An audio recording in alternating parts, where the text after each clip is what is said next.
Hello, welcome back to the channel. I'm Thomas and today I'm going to try my best to explain the new upcoming tax changes for vehicle exercise duty or road tax.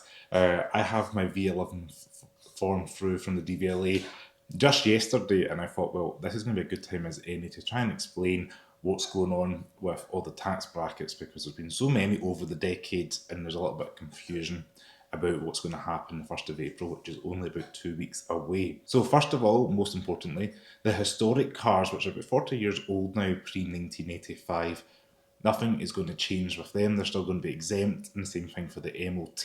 Now, cars up from that point up to 2001, and that's where you had the two tax brackets of the 1.6 litre or 1.6 litre above or minus. According to the DVLA website, I had a look at the gov.uk website ahead of this video.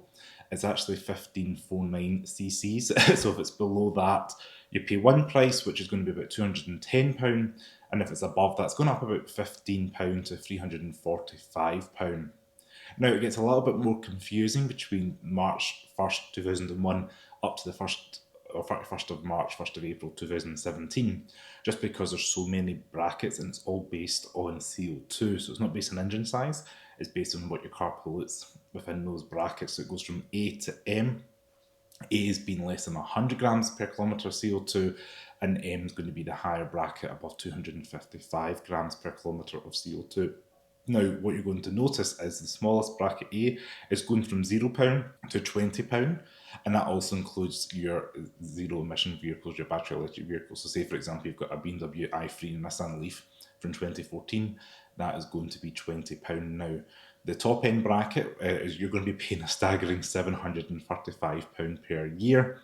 That has a little bit of increase, and every bracket in between is going up, say, between £5 and £20, just depending again on CO2. So it's worth checking your car and seeing what it is. It's quite a lot of money because some of these cars are maybe going to be like 20 years old now, and yeah, if they're polluting a little bit, it could be a significant portion of the value of the vehicle. It might actually take them off the road, unfortunately.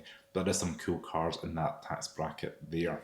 So the next bracket is from the 1st of April 2017 until now, which we're going to be in 2025.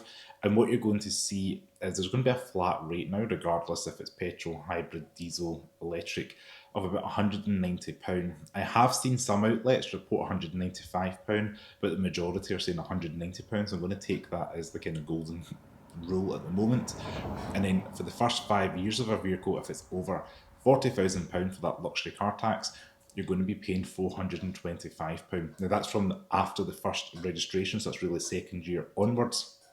It gets a little bit more confusing, which I'll touch on in a second. So you're looking about £600 combined if you've got a luxury car for the first 5 years. Do you know if you're paying a petrol, hybrid, diesel, whatever it is, in that price point. As aforementioned, you've got EVs pre-2017 are going to be £20, and EVs subsequently from that are going to pay that flat rate, the same as the rest of the other vehicles. Now, there is a sliding scale for this first year registration. From what I can see online, new cars registered at electric are going to pay £10. However, there is a sliding scale dramatically when cars are over 76 grams per kilometre of CO2. It doubles theoretically. So the top end of that bracket, you're going to be paying an extra £2,745, which means in total, at that end of the scale, over 255 grams per kilometre of CO2, you're paying £5,490 per year for the first year for the road tax or vehicle exercise duty, whatever you want to call it. And yeah, I think that's quite a big significant jump. There's quite a lot of vehicles in that. It's not just all like Ferraris and things you might think of, these like V12 powered vehicles. There's 4-cylinder diesels in there. There's a couple of 6-cylinders. There's some high performance like BMW X5s.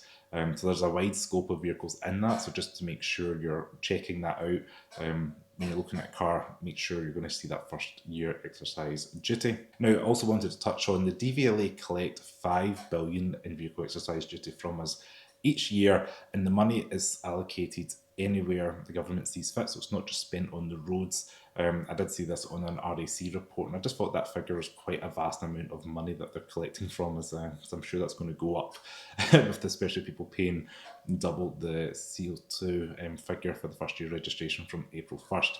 So hopefully this has brought a little bit of clarity to you. said I definitely found it a little bit of a minefield myself researching for this video. And yeah, good luck to everybody for the 1st of April coming. And yeah, and I'll see you next video. Thanks for watching. Ciao.